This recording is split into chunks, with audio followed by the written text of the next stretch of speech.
Looks like the bunny got a new home. Hey baby. Hey baby. Hi baby.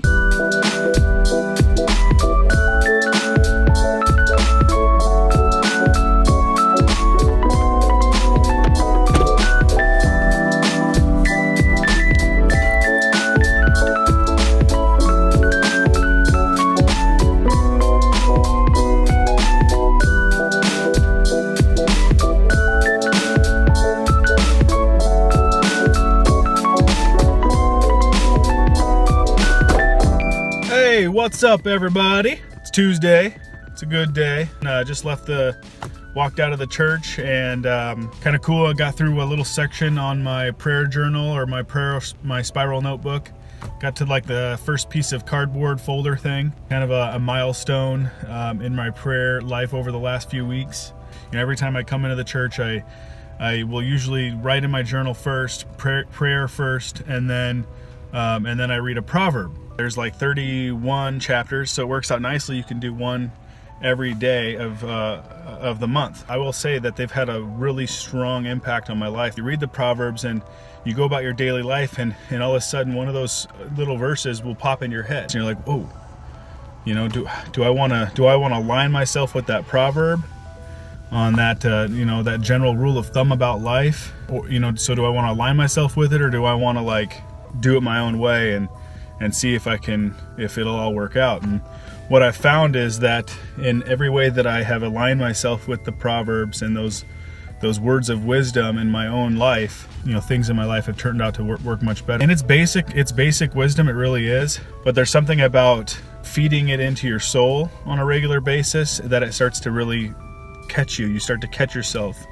in moments throughout your life and realizing that, how foolish you're acting. Just thought I wanted to share that with you guys, and I'm actually gonna be heading off now to the office and do some work.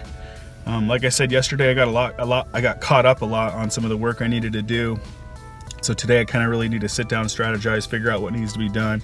And I got some decisions to make. And I've been talking about that. I've been kind of, I can't talk about it in my vlog. It's been difficult. I've been wrestling back and forth, between these two choices, and I really got to figure out how to draw my line in the sand. I've been asking for direction from God and asking for wisdom from Him to help me make the right decision. I want to get past it. I want to get past this decision because I feel like it's bogging me down to the extent of, taking away some of my creative ability or my creative desire in me. And so this decision is weighing on me so much. And I just want clarity. I want to make this decision so I can move on, so I can start focusing on being creative and making great content for you guys. And so anyway, if you are willing and want to, you could certainly pray for me. I could use that. I could certainly use that.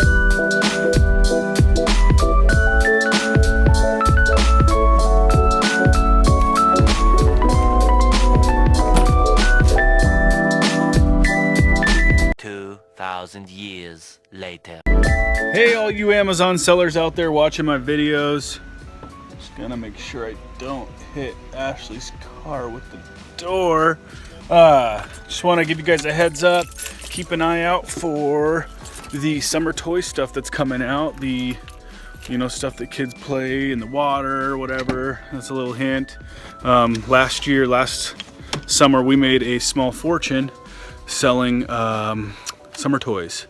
Keep an eye out. Taylor just found 27 units. Actually, someone he's working with today found 27 units of an outdoor summer toy, water park type toy, costing us $18, and they're gonna sell anywhere between 40 and 50 bucks, actually 55 bucks.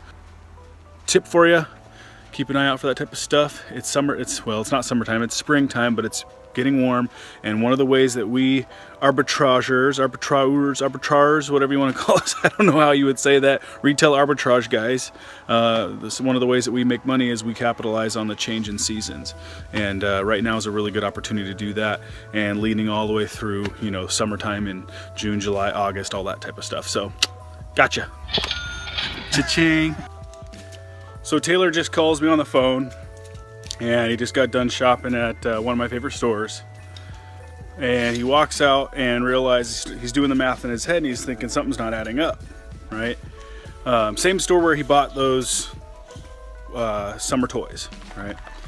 And so he's walking out and he's like, man, the math doesn't add up, what the heck? So he starts doing the math and adding things up, looks at the receipt and realizes that 24, the cashier didn't charge him for 24 of those $18 toys. So we're looking at like $200 of free product. Here's the question. What do? Do you keep the goods? Do you leave? Do you jump in your truck and get the heck out of there?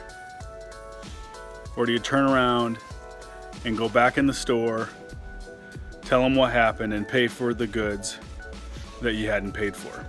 You guys, this has happened in my business a lot of times.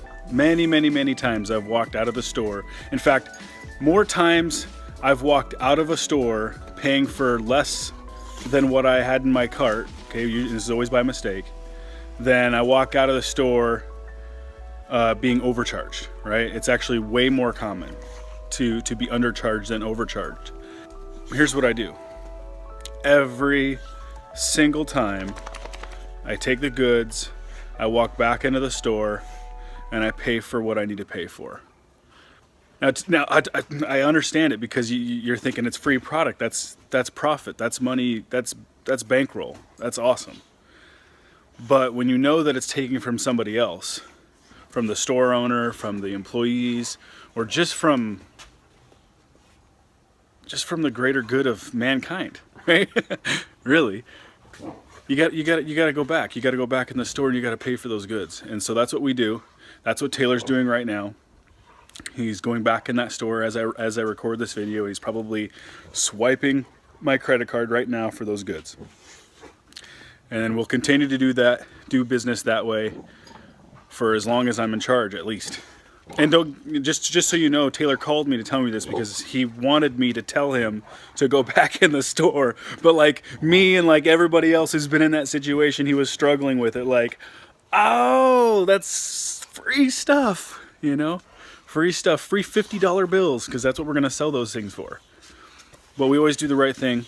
At least my opinion is the right thing, and honestly, in my opinion, I'm right.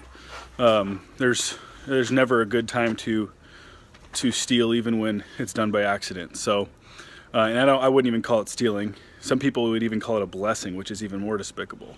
God doesn't bless you that way. He just doesn't do that. You know, I think about people who lie and cheat on their taxes. They call it, and they get a tax refund. They get a tax refund because they cheated. That's not a blessing. That's stealing. All right, you guys, always do the right thing. It'll pay off in the end, I promise.